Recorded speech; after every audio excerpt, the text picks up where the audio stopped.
구매하시게 된 이유가 어떻게 되시나요? 카니발이나 펠리세이드 최고 등급을 받았대요. 그래서 7출고가가 충전하는 방법은 어떻게 되나요? 4가지 정도가 있어요. 그래서 집밥을 설치하려고 알아보니까 6인승 모델 선택하신 이유, 리셋 시트를 넣어주고 싶었는데 장점은 뭐가 있을까요? 디자인이 저는 괜찮았거든요. 승차감에 대한 호불호가 굉장히 많았거든요. 타시는 분들마다 조금 차이가 있던데요. 캠핑을 다니기 시작했어요. 2열, 3열 다 폴딩하고요. V12이 실내 실외가 다 들어가 있어요. 저렴한 유지비 그리고 많은 할인들. 단점은 뭐? 성수기가 엄청 떠요. 한 달 반 만에 왔어요.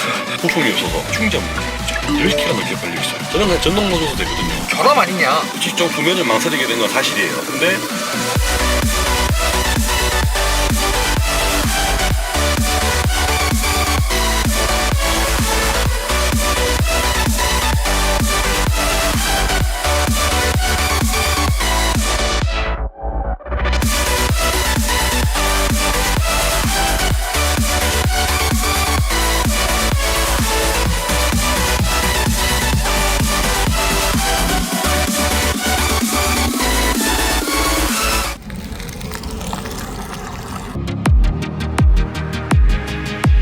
형님들 안녕하세요, 한기사입니다. 2024 북미 올해의 차 시상식에서 SUV 부문 북미 올해의 차로 최종 선정됐을 만큼 핫한 준대형 전기 SUV인 바로 EV9입니다. 혁신적인 디자인과 풍부한 장점을 바탕으로 EV9 구매를 고민하시는 분들이 굉장히 많으실 텐데요. 그래서 기아 EV9 차주분을 만나러 대구광역시에 도착했습니다. 가볍게 자기소개 한번 부탁드릴게요. 안녕하세요. 또 뵙겠습니다. 2년 전 K8 차주 하이브리드로 출연했던 EV9을 타고 있는 나은이 아빠입니다. 이 차량의 소개 좀 부탁드릴게요. 이 차량은 2024년식 EV9 전기 차량이고요. 트림은 어스 트림입니다. 그리고 추가 옵션으로는 빌트인캠, 듀얼 선루프, 그리고 20인치 휠 타이어, 6인승 이렇게 들어가 있는 모델입니다. 이 차량 신차로 구매하신 건가요? 네, 이 차량은 신차로 구매하였습니다. 구매는 언제 하신 건가요? 2023년 12월 24일 날 계약을 했고요. 차량 출고는 1월 4일 날 했습니다. 잠깐만요, 이 차량 지금 굉장히 핫한 차량으로 알고 있는데 출고하는데 열흘도 안 걸린 거예요? 네, 그때 제가 EV9 대란에 합류하게 되었어요. 그때 할인을 많이 했죠. 대란이 많이 팔려서 인기가 많아서 못 사는 게 아니라 인기가 떨어져서 할인을 많이 때린 걸 대란이라고 하나요? 네,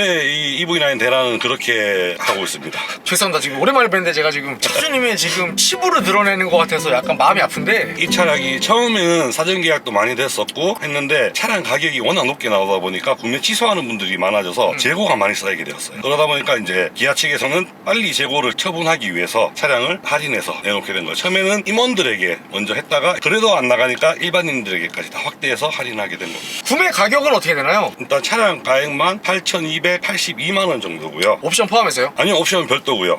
어스트림에서의 금액입니다. 그리고 옵션 다 추가한 금액이 한 250만 원 정도 추가가 되고요. 차주는 보통 2024년 기준으로 보조금 지급 현황이 차량 기본 가격 5,500만 원 미만일 때는 보조금 100% 지급이고, 그리고 8,500만 원 이상일 때는 보조금이 일절 지원이 안 되는 걸로 알고 있는데, 그러면 보조금을 못 받으신 거예요? 보통 전기차는 다 옵션을 제외하고 이제 보조금을 지원하게 됩니다. 전기차 네네. 구매 보조금 산정할 때는 옵션 추가한 총 차량 가액이 아니라 순수 차량에서 트림 선택한 그 가격만 가지고 이 전기차 구매 보조금에 대해서 선택이 되는지 안 되는지 나뉘는 거네요. 네, 그리고 거기서 한 가지 더 추가를 드리면 동력이라든지 구동계통 또는 전비에 영향을 줄 수 있는 옵션을 제외하고는 보조금 지원에서 다 제외된다고 보시면 됩니다. 솔직히 말씀드리면 보조금 못 받았습니다. 왜 12월 달이라서 못 받은 것도 있는데 차주님께서 보조금을 50% 받으실 수가 있었는데 계약 당시에 12월에 보조금이 이미 다 동나서 바닥이었기 때문에 전기차 보조금은 못 받으신 거예요, 그럼? 네, 보조금은 별도로 받지는 못했고요. 자세하게 할인 사항을 같이 말씀드려야 될 것 같은데 기아에서 565분 차량이라 그래서 900만 원이 할인됐어요. 재고차. 네네네. 그리고 네. 전기차 면세 금액이 있어가지고 350만 원 정도 할인이 이야. 들어가고요. 그리고 전기차 보조금을 기아에서 지원해줬습니다. 예?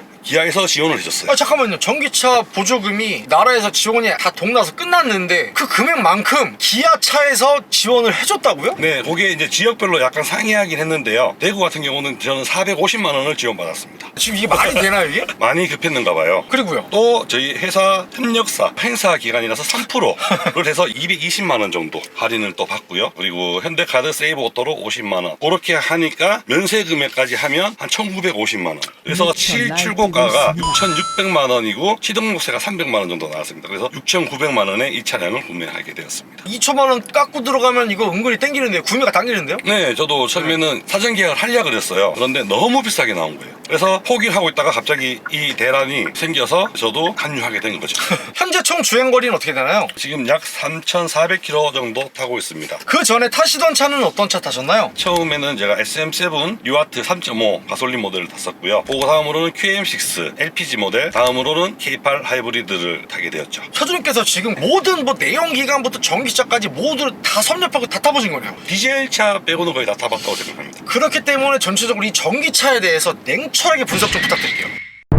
EV9을 구매하시게 된 이유가 어떻게 되시나요? EV9을 구매하게 된 이유는 나은이 동생이 생기면서 제가 카시트를 K8 네. 하이브리드에 두 개를 실어봤는데 두 개가 들어가긴 들어가요. 근데 엄마가 앉을 수 있는 공간이 없어요. 아, 그 정도로요? 네, 왜냐 그러면 지금 현행법이 7세까지는 무조건 카시트에 앉아야 된다 이런 법이 있잖아요. 그렇기 때문에 무조건 나은이도 카시트에 앉아야 되고, 그래서 그것 때문에 앉히니까 엄마가 앉을 자리가 없어요. 엄마가 앞에 앉아서 케어할 수도 없고, 뒤에 앉아서 케어하면 엄마가 이렇게 있어야 돼요. 이렇게 아시다시피 K8의 뒤쪽이 많이 깎여 있어요. 그러다 보니까 이제 그게 너무 힘들 것 같아서 엄마랑 상의해서 다른 차를 좀 알아보자. 그러다 보니까 승용차를 배제하게 되었고, 또 이 EV9을 구매하면서도 걱정이 많이 했던 게 멀미. 제가 QM6에서 K8로 왔던 게 나은이 멀미 때문이었거든요. 그래서 혹시 몰라서 시승을 해봤죠. 이 EV9을 나은이랑 같이 가서 시승을 해보니까 괜찮더라고요. 멀미 안 하더라고요. 그러면 그럼에도 EV9 선택하신 이유 있을까요? 왜냐면 뭐 다른 차들도 많이 SUV도 있고 뭐 많잖아요. 제가 제일 많이 고려했던 게 카니발이었어요. 그래서 카니발 그때 신차 제가 사전 계약을 해서 하이브리드 그래비티 풀옵션을 계약해놨어요. EV9은 원래 생각도 없었는데 대란도 있고 시승까지 해보게 된 거죠. 그리고 뭐 충전에 대한 걱정도 솔직히 많았어요. 충전 인프라라든지 그런 문제 때문에 구매를 망설이게 된 건 사실이에요. 근데 내가 그럼 둘 다 시승을 해보고 결정을 하겠다라고 해서 EV9 시승을 해보고, 카니발 그때 하이브리드가 안 나왔어요. 그냥 가솔린을 시승을 해보면서 와이프랑 많은 얘기를 하게 됐죠. 그러다 보니까 이 전기차가 너무 조용한 거예요. 그리고 가장 중요하게 생각했던 게 안전이거든요. 이제 나은이도 타야 되고 나은이 동생도 타야 되고, 그래서 이렇게 검색을 하다 보니까 카니발 측면 안전성이 너무 안 좋은 거예요. 측면 충돌 네, 안정성 퓨어. 테스트를 했는데 이번에 좀 강화돼서 유럽 안전성 테스트가 퓨어를 받은 거예요. EV9은 최고 등급을 받았더라고요. 네. 액셉터블인가 뭐 있어요. 네네. 그래서 와이프도 이걸로 가자, 그렇게 해서 EV9을 하게 된 거죠. 정숙함이나 여러 가지 승차감이나 이런 것도 마음에 드셨지만 결정적으로 이 안전성에서 조금 더 많은 점수를 땄다고 볼 수 있겠네요. 네. 그리고 이제 충전의 걱정에 대한 거는 조금 높진 않았죠. 조금 이따가 여쭤볼게요. 지금 차주님께서의 눈가가 약간 어두워졌어요. 네. 그럼 이 차량 충전하는 방법은 어떻게 되나요? 충전 방법에는 보통 4가지 정도가 있어요. 집밥이라든지 7kW짜리 완속 충전, 그리고 요즘에는 또 11kW까지 나왔더라고요, 완속 충전이. 그리고 급속에서도 종류가 나뉘겠죠. 초급속, 일반 급속이 있을 거고요. 그리고 가정용 콘센트로 꽂아서 하는 방법이 있을 거고요. 그럼 차주님께서는 보통 어떤 충전 방법 이용하세요? 저는 90%가 완속 충전입니다. 집에 집밥 있으세요? 아니요, 집밥은 없고요. 저는 주택을 살거든요. 그러다 보니까 저는 이제 동네 행복복지센터라든지 바로 근처에 또 구청이 있어가지고 구청에다가 완속 충전을 이제 퇴근 후에 꼽아놓고 이제 집에 와서 자고 아침에 찾아가는. 다행히 차주님 집에서 그렇게 멀진 않나 보네요. 네, 이제 운동한다 셈 치고 한 5분 정도? 저는 전기차를 타보지 않은 사람 입장에서 집밥이 없으면, 그러니까 집에 완속 충전이 없으면 구매를 하면 안 될 것 같다는 생각을 했거든요. 근데 또 근처에 구청이나 이런 데 완속 충전이 좀 많이 있으면 걸어갈 수 있는 거리 정도면 한번 생각해 볼 수도 있겠네요. 네, 그리고 주택 사신 분들은 집밥을 설치하셔도 돼요. 그래서 집밥을 설치하려고 알아보니까 보통 평균적으로 하는 모델이 요즘 한 100만 원 정도 하더라고요.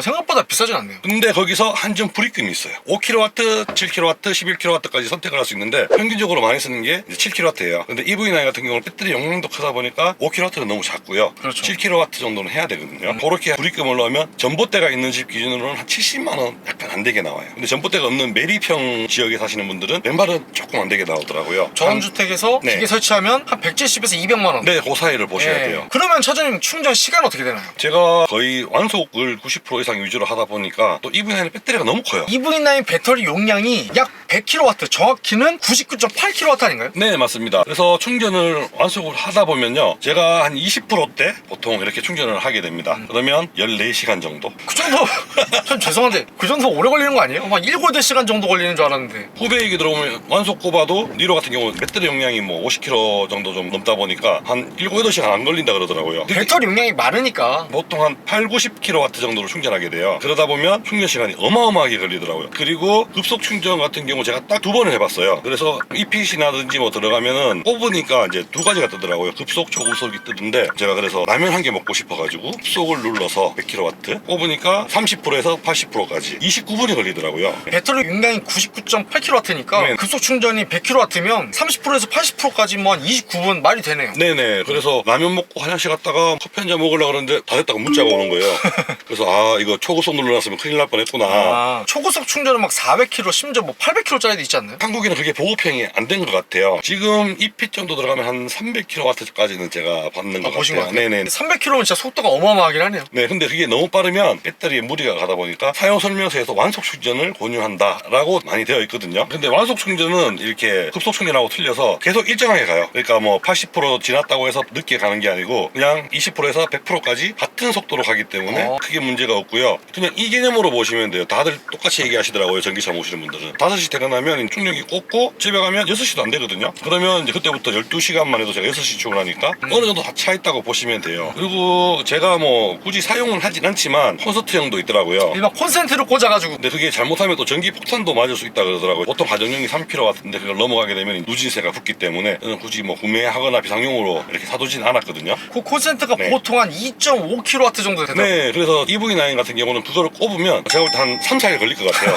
그럼 차주님 혹시 배터리가 거의 0% 근접했을 때 100%까지 가득 넣어보신 적은 없나요? 전기차 타시는 분들은 다 느끼실 거예요. 일단 100km로 떨어지기 전에 불안해요, 마음이. 그러다 보니까 보통 저는 20% 정도 전에 무조건 다 넣게 그냥 몸이 가요. 그렇죠. 몸이 가게 돼 있어요. 그러면 충전 금액이 어떻게 되나요? 제가 지금 완속 충전하는 곳 같은 경우는 킬로와트당 269원이 되어 있어요. 그래서 100%까지 제가 보통 완속 충전을 하게 되면 한 22,000원에서 4,000원 정도 나오게 되더라고요. 근데 차주님 완속 충전을 했을 때 킬로와트당 269원이면 비싼 거 아니에요? 일단 한전에서 제가 개인 돈 주고 설치하는 집밥이 있어요. 아까 말씀드렸던 그런 집밥을 설치하시게 되면 기본료가 7kW는 16,500원 정도니까 나가게 되면서 시간대별로 금액이 다 나오게 돼 있어요. 경부와 중부와 경부와, 최대부하 때마다 네, 시간대별로 금액이 시간대별로 다르죠. 금액이 틀린데 겨울철 같은 경우가 좀 제일 높더라고요. 그리고 아까 말씀드렸듯이 저처럼 행정복지센터라든지 구청 이런 데는 다 사업자들이 들어가 있다 보니까 이 금액이 다 일정해요. 경부하 시간대라든지 뭐 과부하, 중부하 이런 게 하나도 그냥 169원이 어느 시간대나 동일하게 적용이 되고요. 결론은 차주님 행정복지센터나 시청 이런 데서 하는 완속 충전은 일반 완속 충전 집밥보다는 비싸긴 한 거네요. 그렇죠. 대신에 카드사 할인이라는 게 있습니다. 제일 많이 쓰는 카드가 보통 삼땡 카드, 국땡 카드. 삼성카드 국민카드요. 네, 맞습니다. 네. 공중파가 아니에요? 이 삼성 카드는 충전하는 즉시 할인이 돼요. 역시 대기업이에요. 50만 원 이상 사용하게 되면 3만 원까지 할인이 되거든요. 근데 대기업인 현대도 30만 원 이상인가 50만 원 이상 쓰면 또 제가 2만 원 할인되거든요. 근데 얘들은 할인이 나중에 돼서 나와요. 그래서 실제 충전 금액은 10,000원 이렇게밖에 안 되는 거예요. 그리고 어찌됐건 급속 충전은 킬로와트당 300원 그냥 넘지 않나요? EPC라는 앱이 있어요. 금액을 제가 살짝 비교를 해봤거든요. 회원가, 비회원가, 프리미엄 회원가라고 이렇게 되어 있더라고요. 전기차를 사신 분들이 그냥 가입하면 일단 회원이 돼요. 브랜드 상관없이. 그리고 비회원 있고 그다음에 이제 프리미엄 회원이라고 해서 현대 기아차를 구매하신 고객들은 프리미엄 회원이라는 단어가 앞에 붙어요. 그러다 보니까 금액대가 일반 급속으로 봤을 때 프리미엄 회원 같은 경우는 309원 그리고 일반 회원 같은 경우에서 한 390원 정도가 되더라고요. 당신이 현대기아차가 네. 아니기 때문에 입비 쓸 때는 90원 더 내. 그리고 그냥 비회원으로 충전하면 500원대가 나와버려요. 덤탱이 많네요. 네, 그냥 누탱이 네. 이렇게 확 네. 때려버리더라고요. 네. 근데 죄송한데 차주님께서는 이핏 프리미엄 회원 킬로와트당 309원짜리 급속 충전 쓰실 수 있는데 지금 행정복지타운에서 269원이요? 급속 충전이나 별 차이 없는 거 아니에요? 근데 이 대구 같은 경우는요 EPC 하나도 없어요. 결론은 어찌됐건 차주님께서 집에 완속 충전이 없으시기 때문에 조금 비싸더라도 그냥 근처에 있는 시청 같은 공공기관에 쓸 수 있는 완속 충전 꽂고 계시는 거라고 보면 되겠네. 네, 그래서 지금 설치하려고 그러다가 5년 이상은 타야지 뽕을 뽑는데 1년 안에 이사갈 계획이 지금 있어가지고 설치를 못하고 있어요. 그럼 차주님께서 100% 완전 충전하셨을 때 총 주행 가는 거리는 몇 킬로 정도 뜨나요? 보통 EV9은 배터리가 크다 보니까 20% 남아도 한 150km 정도 탈 수가 있어요. 전기차는 여름과 겨울 전비로 나뉘게 됩니다. 겨울에는 1월 달쯤에 완속 충전을 100% 했을 때는 한 500km 정도가 뜨더라고요. 그리고 이제 날씨 좀 풀려서 최근에 완속 충전을 했었는데 630km 정도가 뜨더라고요. 근데 이제 거기서 또 에어컨을 틀면 또 전비가 떨어지긴 떨어지겠죠. 네. 확실히 근데 이렇게 주행해보면 겨울철에 히터 틀면 확실히 주행 전비가 많이 떨어져요. 에어컨보다도. 그리고 이 EV9 차량은 대형 SUV잖아요. 네. 그러다 보니까 1열 공조와 2열 공조가 별도로 들어가 있어요. 1열 켰을 때 만약에 예를 들어서 50이 떨어졌다. 또 2열까지 틀면 또 50이 떨어져요.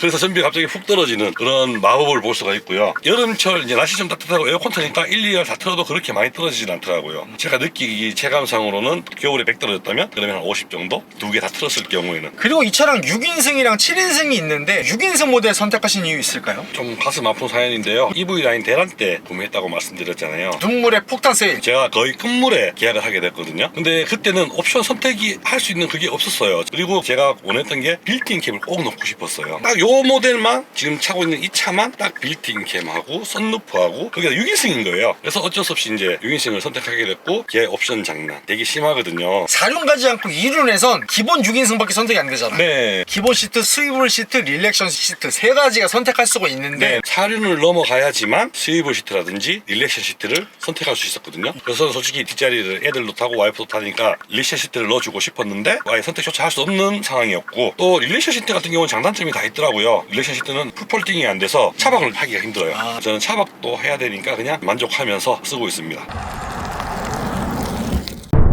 EV9의 장점은 뭐가 있을까요? 근접할 수 없는 전기차만의 정숙성. 정숙성은 시내 주행할 때는 거의 최고다라고 볼 수 있습니다. 이 차량 전면 윈드실드와 1열, 2열 모두 이중접합 차음 유리가 적용되어 있기 때문에 여러 가지 부분들을 신경을 많이 좀 써준 것 같아요. 그리고 이 차가 나오면서 디자인이 저는 제일 괜찮았거든요. 그래서 전면부 보시게 됐을 때 독특한 전기차만의 특유의 디자인이 돋보이는 것 같은데요. 기아의 시그니처인 타이거 페이스 그릴이 웅장하게 들어가 있고 그리고 슬림 프로젝션 LED 헤드램프가 적용이 된 스타맵 시그니처 주간주행 등이 요새 기아에서 굉장히 밀고 있는 독특하고 아름다운 헤드램프의 디자인을 보여주고 있고 그리고 하단부의 스포티한 디자인이 전면부의 웅장한 디자인을 완성을 시켜주고 있는 것 같고요. 그리고 측면부 보시게 되면 5010mm의 웅장한 차체 사이즈를 보여주고 있는 것 같은데요. 차주님 이 차량의 휠은 몇 인치 휠인가요? 20인치 휠이 들어가 있고요. 이 차량의 휠이 19인치, 20인치, GT 라인 가게 됐을 때 21인치 휠까지 총 3가지 라인업이 적용이 되어 있는데요. 특이한 게 휠의 인치 수마다 휠캡 디자인이 다 다른 것도 포인트고 휠 허브의 로고가 정중앙에 위치해 있지 않고 삐딱하게 치우쳐져 있는 것 또한 이게 또 굉장히 포인트더라고요. 그리고 워터플러시 도어 핸들도 굉장히 인상 깊게 들어가 있고 C필러로 넘어가면서 날렵하게 빠지는 측면부 디자인도 인상이 깊은 것 같아요. 그리고 후면부 또한 날렵한 엣지와 함께 대형 SUV만의 강인한 후면부 디자인을 보여주고 있는 것 같은데요. 뒤쪽에도 사람들 보면 다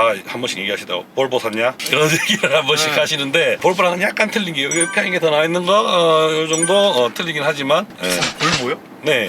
뒤쪽에 라이트가 볼보처럼 나와 있어요. 죄송한데 볼보랑은 그래도 나중에 사진 보시면 진짜 비슷할 거예요. 그렇죠. 이렇게 네. 약간 세로 형태로 돼 있긴 한데 라이트도 면발광으로 들어가다 보니까 볼보가 솔직히 조금 이뻐 보이더라고요. 노코멘트 할게요. 그리고 신형 기아 엠블럼의 세련됨과 더불어서 하단부의 묵직한 범퍼 디자인이 플래그십 전기 SUV인 EV9의 후면부의 디자인을 완성을 시켜주고 있는 것 같아요. 사실 이 차량이 처음에 출시가 되고 나서 승차감에 대한 호불호가 굉장히 많았거든요. 뭐 1열과 2열 간의 승차감의 차이가 좀 극명하다. 네네. 여러 가지 의견이 많았는데 차주님은 승차감 마음에 드시나요? 저는 되게 만족하면서 타고 있어요. 사시는 분들마다 조금 차이가 있던데요. 제가 뭐 뒤에서 모셨던 회사 직원분들이라든지 이런 분들은 다 괜찮아 하셨고요. 일단 나은이가 멀미 안 한다는 거. 왜냐하면 QM6 탈 때는 멀미를 엄청 했어요 진짜. 근데 이거 타고는 멀미 안 하고 뒤에서 잘 놀아요. 거기다가 적의 영향을 많이 받는가 봐요. 휠 타이어. 처음에 옵션이 없는 경우는 255에 60에 19인치가 들어가거든요. 그거에 승차감이 안 좋다는 분들이 되게 많더라고요. 얘는 지금 20인치 옵션이 들어가 있다 보니까 275에 50에 20인치예요. 이게 편평미가 넓다 보니까 또 의외로 괜찮고 어떤 분들은 285에 45에 21인치가 들어가거든요. 그게 더 승차감이 좋다는 분도 계시고 그래서 이게 사람마다 확실히 느끼는 게 틀리구나. 저는 승차감에 되게 만족하고 있어요. 그리고 차량의 고속주행 시에 강풍으로 인해 발생할 수 있는 차량의 거동의 불편함을 최소화하여 안정적인 주행을 보조해주는 횡풍 안전성 제어 시스템도 들어가 있고 다이나믹 토크 벡터링 시스템이 적용이 되었기 때문에 조금 더 승차감에서 장점을 가져가실 수가 있을 것 같고 근데 약간 좀 아쉬운 부분이 에어 서스펜션까지 있으면 덜 나이가 없었겠지만 그래도 차주님께서는 충분히 만족하시는 거네요. 네, 제가 방금 눈물로 닦았는데 저 같은 경우는 이제 실내도 이게 되게 예쁘게 봤어요. 근데 제가 이게 라이트 그레이 실내 색상이거든요. 보신 분들이 많이 없을 거예요. 보통 이제 전부 다 나온 브라운 시트를 많이 보시더라고요. 근데 사람마다 호불호가 있기 때문에 요즘 유튜브 보면 얘가 되게 실내가 많이 까이더라고요. 사이더라고요. 이 색깔은 저는 괜찮은 것 같아요. EV9의 실내의 특징은 플라스틱을 재활용한 리사이클 플라스틱 등 지속 가능한 10가지 필수 소재를 적용해가지고 친환경을 강조한 기아 자동차의 노력이 돋보이는 것 같은데요. 그리고 이 차 같은 경우는 최초로 듀얼 앰비언트 라이트가 들어가 있어요. 이게 되게 이쁘더라고요. 12.3인치의 풀사이즈의 슈퍼비전 클러스터와 더불어서 12.3인치의 내비게이션이 일체형으로 이어져 있는 것이 굉장히 특징인데, 계기판과 내비게이션 사이에 5인치 공조장치 조작 모니터를 묶은 이게 정말 와이드한 느낌이 신성이 어마어마하게 뛰어나고요. 그리고 이 운전자가 핸들에 손만 대고 있어도 핸즈 온 상태임을 인식하는 정전식 센서가 적용이 된 포스포크 핸들이, 이거는 그냥 손만 탁 갖다 대도 얘가 인식을 하게 되더라고요. 야, 그리고 감성 포인트 중에 하나가 엠블럼에 라이트가 들어오는 것 같아요. 네, 근데 이게 에어트림 만들어가고 어스트림에만 들어가게 되어 있어요. 그리고 여태까지 기아 자동차에서 사용하지 않았던 펄럼 타입의 전자식 변속 레버를 사용을 했는데 시동 버튼도 여기에 들어가 있더라고요. 네, 제가 처음에 이거 시승차 탈 때 시동을 못 걸어가지고 그게 파워온이라고 안 적혀있고 여기 EV라고 적혀있어요. 그래서 이거 찾는데 한참 시간이 걸렸고, 옛날 뭐 무전기 삐삐 보는 거 마냥 두껍게 들어가 있긴 한데, 근데 이게 커서 더 잡기가 편한 것 같아요. 그리고 차주님 이거 스마트키 디자인이 좀 달라졌다고 하던데요? 지금 나오는 차들도 다 이 모양으로 바뀌었는데요. 흰색은 지금 EV9에만 들어가는 걸로 알고 있어요. 고급스럽게 만들어놔서 저는 이쁘더라고요. 그리고 차주님께서 빌트인 캠 2 옵션 선택을 하신 걸 구매하고 싶다고 하셨잖아요. 네. 근데 이걸 꼭 추가하고 싶으셨던 이유 있나요? K8 하이브리드 탈 때 1세대가 들어가 있어가지고 얘들은 음성 녹음이 안 됐어요. 그래서 대부분 안 넣으시잖아요. 그래서 별도로 아이나비 달고 보조 배터리를 달고 거기만 해도 돈 100만 원을 썼거든요. 솔직히 화질도 되게 안 좋았어요. K8은 네. 화질이 안 좋은데 얘는 지금 화질이 너무 좋은 거예요. 빌트인 캠 화질이 너무 좋고 음성 녹음 다 되고요. 음성 녹음도 돼요? 네네, 이게 가능해졌고요. 그러면 넣을만하네요. 그리고 속도도 다 나오고요. 내 현재 위치까지 다 나오고요. 내가 브레이크를 밟았는지 안 밟았는지까지 다 나와요. 그리고 얼마 전에 업데이트를 해주셨더라고요. 일반은 보통 한 20시간에서 24시간 정도? 그 정도인데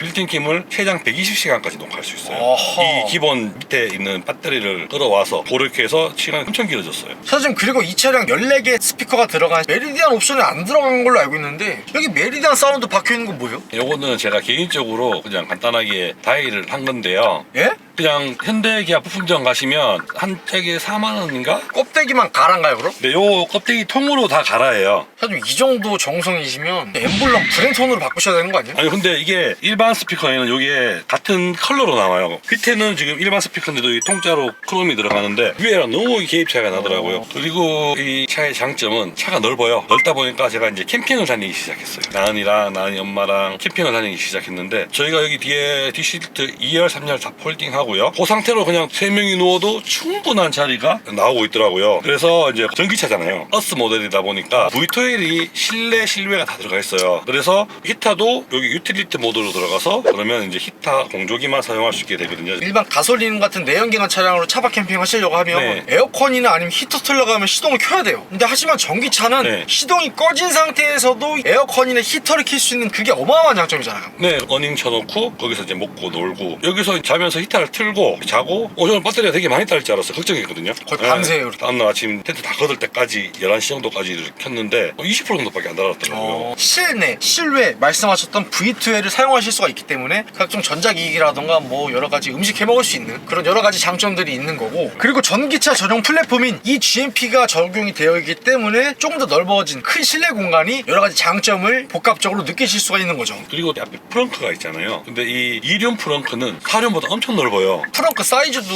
네. 2륜, 4륜이 달라요? 네, 4륜은 앞에 모터가 들어가기 때문에 얘 같은 경우는 앞에 프렁크에 제가 애기 간편 카시트가 있는데 그거를 넣고도 자리가 되게 많이 남거든요. 2륜, 4륜 간의 출력 차이가 좀 아쉬웠지만 이 수납 공간이 늘어난다는 것도 하나의 장점으로 볼 수 있겠네요. 네. 또 다른 장점은 뭐가 있을까요? 저렴한 유지비 그리고 많은 할인들이 또 장점이라고 볼 수 있겠죠. 어떤 할인들이 있을까요? 기본적으로는 일단 고속도로 50% 할인이 들어가게 되고요. 공유주차장 대구 같은 경우는 5, 60%까지도 할인해 주는 데가 많거든요. 그리고 세금을 20으로 내니까 12만 원 조금 넘게 나오더라고요. 그리고 소모품 교체할 게 별로 없어요. 엔진 오일도 안 들어가요. 네, 왜냐하면 제가 K8 탈 때만 해도 오일 가는데 그것만 해도 벌써 돈 10만 원대가 왔다 갔다 그러잖아요. 메리트도 엄청 큰 거예요. 차주는 저렴한 유지비 중에서 정점을 찍을 수 있는 건 어찌됐건 저렴한 전기세 아닌가요? 네, 맞습니다. 그럼 차주님께서 일반 공도랑 고속도로 전비는 몇 정도 나오나요? 겨울 고속 시내, 여름 고속하고 시내 이렇게 나가야 될 것 같아요. 제가 겨울철에 수원을 갔다 왔는데 그때는 하는 전비가 한 3.5에서 4 정도 이렇게 왔다 갔다 그리더라고요. 기타를 풀로 틀어놓고 시내에서는 한 4에서 4.5 사이가 나오더라고요. 지금 여름철에는 고속도로에서 5에서 5.5 정도가 나와요. 국도에서는 차가 좀 막히면 연비가 8, 9까지도 올라가요. 회생제동이 들어가기 때문에 전비가 더 올라가는 거죠. 네, 그렇죠. 그래서 그냥 평균적으로는 한 6 정도 이렇게 보시면 돼요. 시내 기준으로요? 네, 시내 기준으로. 그럼 차주님께서 평소에 어떤 모드로 주행하시는 편이세요? 노멀 모드, 스포츠 모드, 뭐 스노우 모드가 있어요. 저는 90% 이상을 에코 모드로 놓고 주행하고 있고요. 그리고 제가 시내 6에서 7, 그리고 고속 3에서 4 정도 탔을 때는 지금 요 3,400km 탄 기준으로 봤을 때는 전비는 한 5에서 6. 앞전에 겨울 중에 있었기 때문에 한 5에서 6 정도 이렇게 나오는 것 같아요. 그리고 제가 이 전기차를 충전하는 방법은요. 행정복지센터, 그러니까 동사무소, 구청 이런 데서 완속 충전 7kW를 꽂게 되어 있어요. 그러다 보니까 동사무소도 메이커가 다 다르다 보니까 충전 금액이 다 틀리는데 일반 집에서 7kW 가정용 충전기 충전하는 것보다는 거의 3배 정도 비싸게 이렇게 충전을 하고 있죠. 저는 차지비를 많이 사용하고 있거든요. 차지비는 269원에서 20%에서 100%까지 충전을 하게 되면 보통 22,000원에서 24,000원. 그리고 전기차는 겨울차 같은 경우는 손실률이 조금 생겨요. 완속 충전을 해도. 그렇기 때문에 이게 금액이 조금 왔다 갔다 그러더라고요. 그리고 이 차는 20% 정도나 25% 정도에서 완속 충전을 하게 되면 7kW로 배터리 용량이 아까 말씀드렸다시피 99.8kW니까 14시간에서 13시간 정도 그렇게 충전 시간이 걸리더라고요. 제가 이거 이제 100% 충전하고 겨울철 1월 달에는 제가 충전 키로 보면 많이 나오면 한 520 이렇게 확인을 했고요. 100% 완충이 되었을 때 지금같이 이제 날씨가 따뜻해지다 보니까 지금 제가 아까 사진상 확인했을 때는 644km 주행 가는 거리가 찍히더라고요. 실제로 EV9의 주행거리는 약 2.4톤의 무거운 공차 중량과 배터리 팩 크기 등을 고려했을 때도 총 주행 가는 거리는 그래도 긴 편에 속하는 것 같기 때문에 그래서 이 부분은 충분한 메리트가 좀 있는 것 같아요. 네, 그리고 또 하나 더 말씀드리면 K8 타면서는 크게 못 느꼈는데 이 차가 많이 안 팔렸잖아요. 보는 시선들이 저거 뭐지? 나름의 희소성. 희소성과 하차감. 사람들이 프렁크를 열어놓고 뭐 이렇게 세차를 하고 있으면 다 쳐다보세요. 이게 EV9이에요? 이러면서 그런 느낌적인 느낌이랄까요? 이런 거 조금 있죠. 네. 사전 예약은 굉장히 핫했지만 차가 많이 안 팔려서 실질적으로 재고 할인을 많이 했기 때문에 차주님께서 눈물을 흘리시고 싶은데 나름의 희소성에 대한 소소한 맛을 찍먹 정도는 할 수 있는 거예요. 그리고 하나 더 말씀드리면 마력으로 환산하면 201마력 정도 되고요. 35.7토크 정도가 되거든요. 이 마력 가지고 이 큰 차를 끌 수 있을까? 되게 걱정을 많이 했는데 지금 이런 오르막 같은 거 올라가도 그게 힘 딸리는 걸 못 느꼈고요. 왜냐 그러면 전기차는 계속 일정한 토크가 나오기 때문에 손실도 거의 없어요. 결론적으로는 이게 힘이 부족하다는 걸 못 느꼈고요. 그리고 또 솔직히 걱정됐던 게 전기차 치고는 사악한 가격이죠. 요 얘기가 어마어마하게 많아요 정말. 네, 근데 저도 솔직히 고민을 많이 했던 게 할인 안 받고 샀으면 카니발 갔을 수도 있을 거예요. 지금 타면서 느낀 거는 할인 안 받아도 사도 괜찮겠다라는 생각을 한 적이 있었거든요. 아 만족도가 좀 있으셔가지고. 네네네. 네. 왜냐 그러면은 이 차에 2,500에서 3,000만 원이 배터리 가격으로 봐요. 그럼 이 차는 솔직히 펠리세이드 가격 정도 되는 차거든요. 카니발이나. 그렇기 때문에 배터리 가격 생각하면 인정할 만하다. 죄송한데 이 돈이면 근데 이 돈이면요 이 급의 전기차를 살 수가 없어요. 벤츠라든지 그 차를 사려면 최소 1억 5천 정도를 줘야 돼요. 근데 이 크기의 차가 7천만 원 8천만 원대다. 전기차끼리 비교해버리면 이 급에서는 진짜 최강이라고 볼 수 있어요. EV9의 단점은 뭐가 있을까요? 얘가 나온 지가 이제 1년 정도 안 됐잖아요. 근데 무성 수주가 엄청 떠요. 그게 무슨 말이에요? 간단한 소프트웨어 업데이트라든지 이런 거는 CCNC가 들어가 있기 때문에 시동 끄고 나면 다 업데이트가 되어 있기 때문에 그런 거는 큰 문제가 안 되는데 얘가 윈도우라든지 오토 플러시 도어가 되게 AS가 많이 뜨는 상황이거든요. 저도 지금 얼마 전에 운전석 보조석 오토 플러시 도어를 다 교환했어요. 단차가 안 맞고 다쳤는데도 단차가 안 단차가 맞는다. 이렇게 삐뚤하게 들어가면서 이게 위에 살짝 대면서 들어갔어요. 센터 2번 들어갔죠. 그리고 또 얼마 전에는 오토 플러시도 모터가 이상이 생겨가지고 잘 안 나올 수가 있다는 그런 통지 내역이 왔더라고요. 네. 그래서 네 짝을 다 갈아야 된다 그러더라고요. 그리고 또 신차임에도 불구하고 품질이 약간씩의 문제가 있어요. 지금 보조석 도어 트림 보시면 지금은 안 보이는데 여기 살짝 가죽이 울었어요. 이런 차들이 은근히 많더라고요. 아, 눈물이 많은 친구네요. 네네. 근데 이게 프리미엄 SUV라고 뽑아놓고 이런 문제들이 발생한다는 거는 조금 저는 문제가 있다고 보거든요. 그래서 도어 트림도 이거 주문해 놓으니까 얼마 만에 왔냐? 한 달 반 만에 왔어요. 부품이 없어서. 요즘 현대기아차 부품 수급 빨리 된다는 얘기도 옛말이에요. 네네. 그거는 이제 진짜 옛말. 그냥 간단한 부품들은 빨리 오는데 오토 플러시 도어는 일주일 안 기다렸어요.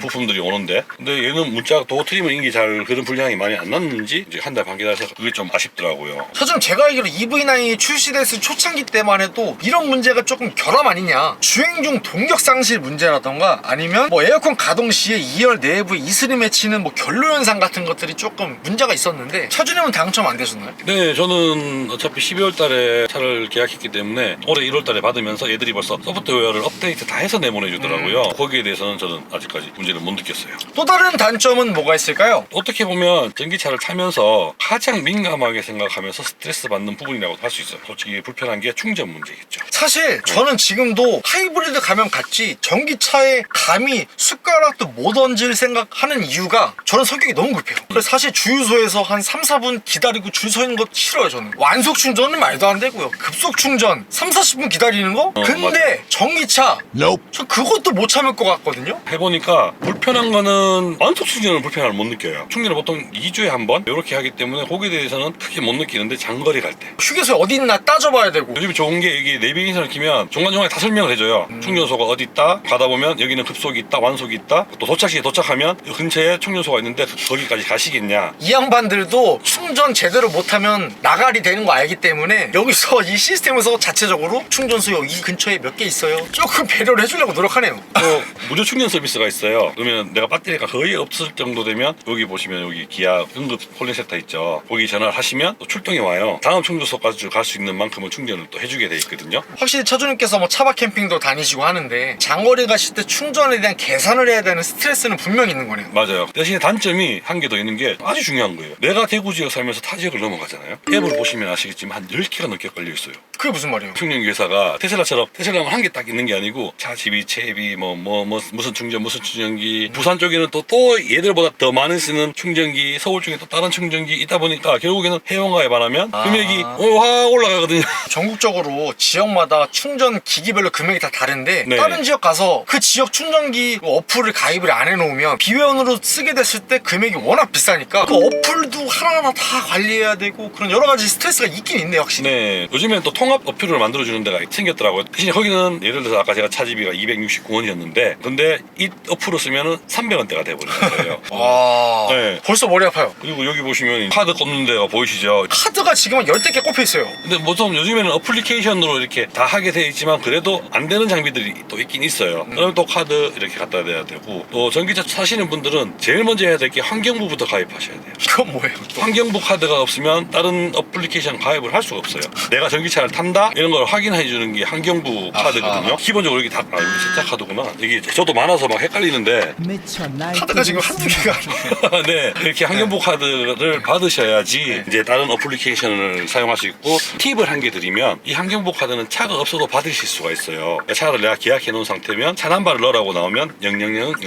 이렇게 넣으시면 발급이 되거든요. 발급까지 일주일에서 한 10일 정도 소요가 돼요. 전기차를 뽑고 나서 그렇게 하시면 비회원으로 10일 동안 하셔야 되는 거거든요. 소장님, 저는 그냥 당분간 내연기관 탈게요. 네, 그러니까 이게 어플리케이션 관리 잘 쓰시고 이런 분들한테 추천드리지만 나이 드신 분들한테는 전기차 솔직히 집밥 없으시면 추천을 안 드리고 싶어요. 사실 솔직히 저는 MG와 오렌지족의 중간이거든요. 근데도 벌써 머리 아파요. 근데 이게 저도 타보니까 처음에는 되게 어렵게 생각했거든요. 이렇게 말로 설명하면 되게 어려워요. 근데 이제 해놓고 나면 그래 내가 요금 4, 5만 원 아끼는 걸로 5분 10분 고생할 수 있어 그렇게 생각할 수가 있거든요. 가솔린 열심히 더 탈게요. 또 다른 단점은 뭐가 있을까요? 주행을 하면서 회생제동을 너무 많이 쓰다 보면 멀미가 나더라고요. 그래서 저는 항상 오토모드 해놓고 다니는데 지금 얘가 단계가 너무 많아요. 저번에 제가 EV6 리뷰하신 것도 봤는데 3단계 이렇게 된다 그러는데 얘는 0단계 완전 승용차처럼 몰 수 있게 1, 2, 3, 4 아이페달까지 이렇게 4가 아이페달이거든요. 여기서 또 이제 오토모드도 3단계, 2단계, 1단계 이런 식으로 0단계까지 회생제동 보통 네. 모드가 3개에서 많아야 한 5개잖아요. 얘는 뭐 한 7,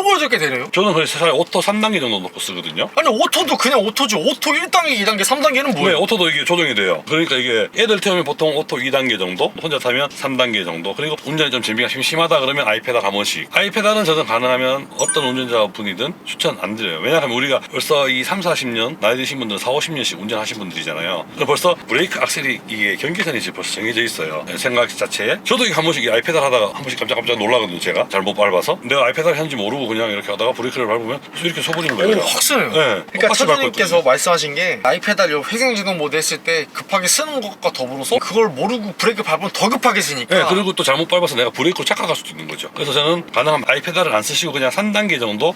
이게 지금 설 때도 스무스하게 서잖아요. 지금 3단계거든요, 이게. 그래서 저는 이게 되게 중요하다고 생각해요. 자기 운전 습관에 맞게끔 페달링 조절하고 레벨 조절하는 거. 결론적으로 이 회생제동에 대한 울컥거림에 대한 적응이 좀 필요하고 단계가 많으셔서 사실 이 회생제동은 다들 적응이 많이 필요하세요. 네, 그리고 또 택시 타면 멀미하시는 분들 많잖아요. 그런 분들이 아이페달 맥스로 놓고 이제 브레이크를 밟으시니까 더 멀미가 나는 거예요. 그리고 또 하나 단점이 있다면 얘가 커볼로가 되게 적어요. 지금 되게 넓은데요? 얘들은 넓은데요. 요즘 나오는 이게 패밀리형 SUV들은 보면 뒷자리에 엄청나게 컵홀더가 많잖아요. 보통 기본 4개, 5개씩 막 들어가는데 얘는 2열이 제일 많이 쓰는 공간인데 여기 보조석 뒤에 있는 요거 2개가 컵홀더가 전체예요. 그런 것들이 불편하게 느껴지고요. 솔직히 카니발을 제가 많이 원했던 이유가 슬라이딩 도어. 요거 대한민국 아버지들의 로망이에요. 그래서 차라리 연원차도 조금만 더 크게 만들어서 슬라이딩 도어 넣어주면 어땠을까? 물론 배터리가 밑에 들어가서 못 만든 걸 수도 있겠지만 그래서 그게 조금 진짜 아쉬워요. 그리고 또 한 가지가 이게 시트. 얘는 시트가 인조가죽 시트가 들어가요. K8 탈 때는 나파가죽 시트라 해서 더 부드러웠거든요. 차값도 더 저렴한데. 또 여기에 대해서 저는 별로 살이 쪄서 그런 건 못 느끼는데 살이 없으신 분들 여기 보면 여기 도트 시트가 들어가면서 여기 절개 부분이 엉덩이 부분에 들어가 있어요. 여기서 좀 많이 배긴다는 분들이 의외로 많더라고요. 저희가 한 2시간 정도 타고 있는데 사실 저 엉덩이 37번 뼈가 솔직히 네. 약간 배겨요. 37번이 많이 아프실 수도 있어요.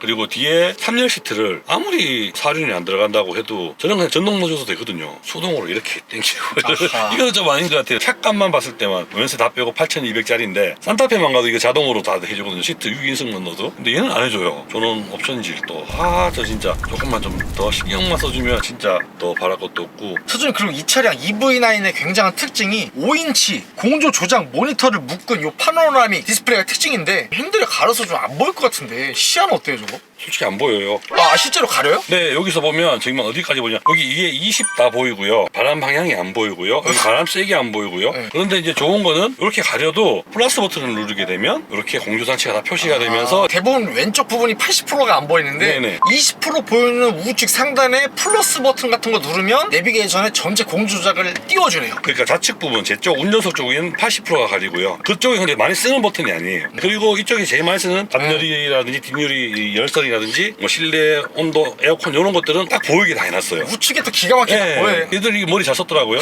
차주님께서 K8 하이브리드 타시다가 이 차량 EV9 SUV인데 또 차도 엄청 크잖아요. 주차 같은 거 굉장히 힘드실 것 같은데 어떠세요? 네, 제가 안 그래도 주택이라고 말씀드렸잖아요. 주택에는 양쪽으로 막 주차해놨다 보니까 이 차가 가면 되게 힘들어요. 그리고 이게 측면 센서 되게 예민해요. 조금 한 이만큼 남았는데도 막 소리가 삐거리거든요. 솔직히 조금 골목 들어가면 부담이 돼요. 그리고 유턴할 때 엄청 힘들어요. 왜냐 그러면 이 차가 전체 길이가 5010인데 내가 휠베이스가 3100이에요. 지금 제일 길어요. 거의 카니발보다 더 길어요. 그러다 보니까 회전이 안 돼요.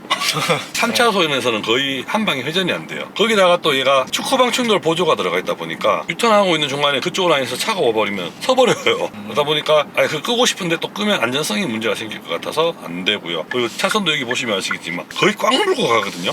버스라든지 옆에 이렇게 지나가게 되면 겁나요. 그런 불편함이 엄청 커요. 가솔린 열심히 더 탈게요. 단점 한 개 더 생각났네요, 갑자기. 이 에어트림은 옆에 휠 아치라든지 이 부분들이 그냥 플라스틱으로 들어가요. 저는 차라리 그걸 더 원해요. 얘는 어스다 보니까 다 블랙 하이그로시로 들어가요. 그러다 보니까 기스가 장난 아닌 거죠.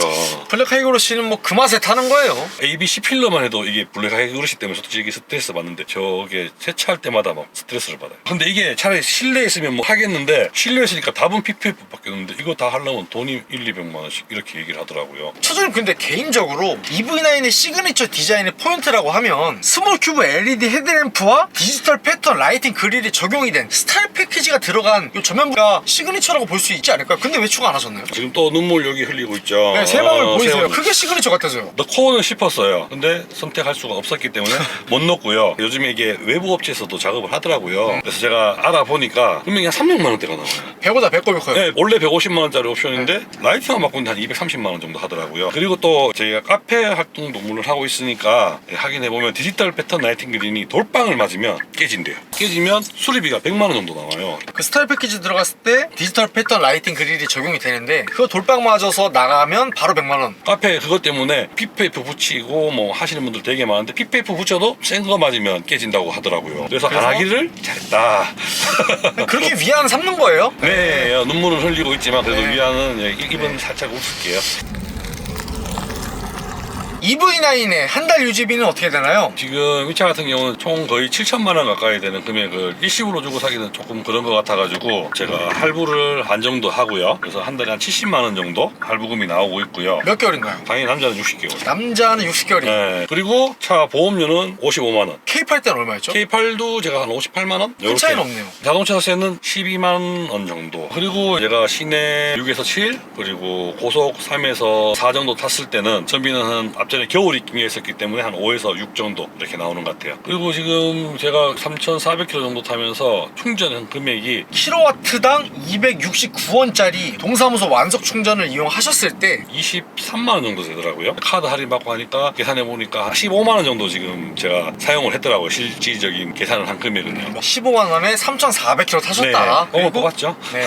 그럼 차주님께서 어찌됐건 내연기관 하이브리드 차량 타시다가 이 차량 완전 친환경 차인 전기차로 넘어오셨을 때 전체적인 유지비 차이가 확연하게 절약된다고 느끼시나요? 네, 일단 제가 K8 하이브리드를 탔었기 때문에 원래도 연비가 잘 나온다고 생각했었고 그리고 걔도 뭐 네. 여러 가지 혜택이 많잖아요. 네, 걔도 공용차량 할인이라든지 기타 할인이 되게 많았어요. 그리고 고속도로 통행료가 50% 할인이 되니까 거기서 유지비가 일단 또 세이브가 되죠. 그리고 앞에 QM6가 2.0이었거든요. LPG 모델이. 그는 52만 원 정도 나왔으니까 그렇죠. 점점 줄어드는 게 절반씩 줄어드니까. 근데도 얘가 일단 제일 큰 게 저는 전기가. 제가 K8 하이브리드 타면서도 느꼈는데 그때도 유지비가 엄청 많이 줄었거든요. 그때도 뭐 기름을 가득 넣게 되면 5, 6만 원 정도 들어가요. 한번 넣을 때마다 500km에서 600km 사이로 막 왔다 갔다 거리게 했는데 근데 이 전기차는 제가 출퇴근 거리가 왔다 갔다 10km밖에 안 돼요. 그러면 배터리를 갈 때 2% 올 때 2% 정도 써요. 그러면 출퇴근만 했을 때는 진짜 한 달을 내도록 타도 2만 원 가지고 타는 거예요. 네. 여기다가 진짜로 일반 완속 충전기 쓰게 되면 진짜 만 원도 안 되는 금액으로 주행하는 거리 600 탈 수 있는 거나 마찬가지겠네요. 그렇죠. 네, 집밥 있는 분들 같은 네. 경우는 그렇게 이야. 하시면 더 저렴하게 운행할 수가 있고요. 차 할부금 나가는 건 별도로 제외하고요. 한 달에 한 5만 원이면 한 달 살기가 가능합니다. EV9을 구매하신 걸 후회하시진 않나요? 한숨 한번 쉬고 가겠습니다. 한숨 그래도 나오나요? 네, 한숨은 나오는데 80%는 만족하고요. 20%는 약간 후회를 하고 있습니다. 후회하시는 비율 나눠주신 분 처음이에요. 모든 면에서 다 만족하는데 충전 문제 한 10점, 그리고 슬라이딩 도어 이게 정말 가지고 싶었거든요. 그래서 카니발 포기했지만 그 기회비용 마이너스 10점. 네, 마이너스 10점. 근데 나머지 80점은 만족하기 때문에 만족한다고 보면 되겠습니다. 마지막으로 하고 싶으신 말씀 있으실까요? 앞으로 이 EV9 차량을 가족 때문에 구매하실 분들도 많이 생기실 거라고 생각하거든요. 그리고 뉴욕 모터쇼에서 올해의 최우수차로 또 선정이 됐어요. 거기다가 또 최고의 전기차로 또 선정이 됐어요. 두 가지 타이틀을 받았거든요. 오. 그래서 한국에서는 되게 까시는 분들이 이게 많더라고요. 근데 이게 해외에서는 또 극찬을 하고 있고 그렇기 때문에 굳이 함로를 다니거나 이런 게 아니시면 2년으로도 충분히 전기차이기 때문에 운행이 가능하시고요. 그리고 옵션 같은 경우는 에어랑 옵션랑 금액 차이가 얼마 나지 않아요. 그렇기 때문에 차라리 한 등급 올려서 어스로 가셔서 정말 필요한 옵션 빌트인 캠만 딱 넣으시면 진짜 극가성비거든요. 거기다 보조금 받으시고 이렇게 구매하시는 것을 추천드려서 내가 출퇴근 거리가 짧다 이런 분들은 진짜 전기차 추천드리고 싶어요. 구독과 좋아요 살포시 부탁드리고요. 그리고 제가 차주 인터뷰 촬영을 위해 전국 방방곡곡 가고 있으니 아래에 있는 메일 주소로 출연 신청 부탁드리고요. 형님들 오늘도 좋은 하루 되세요.